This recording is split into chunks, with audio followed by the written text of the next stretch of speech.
நான் இதுல சொல்ல போறேன் வடக்கா லூசு அம்மாட்டெல்லாம் சொல்ல மாட்டேன்டா நீ ஜல்ல புள்ள என்னடி பிள்ளை பத்தி வளர்த்துருக்க என்னாச்சுங்க உட்கார்ந்து படிக்கணும் போன் பண்ணிக்கிறியா சுத்தம் சொன்னக்கு என்னடா பண்றது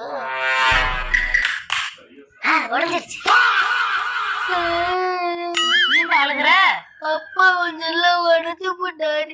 எதுக்குடா உடைச்சா நீ ஒழுங்கா சோறாக்க மாட்டியா வீட்டு வேலை பார்க்க மாட்டியா 24 மணி நேரம் உங்க அம்மாட்டியா போன் பேசிக்கிட்டு இருக்கியா அதே உன் போனை உடைச்சா நீ ஒழுங்கா வீட்டு வேலை பார்க்க போய் கொஞ்சம் உடைச்சு போட்டாதா கிளவி இந்த கட்சி போதுமா எதுக்கு அடிக்க அவனை எதுக்கு அடிக்கணும் ஆக்சுவலி ஒன்னே தான் தூக்கி போட்டு மிதிக்கணும் என்ன தெரியுங்க போன் எதுக்குடா உடைச்ச 24 மணி நேரமா எங்க அம்மாட்ட போன் பேசுறேன்னு சொல்லி போன் உடைச்சவங்களடா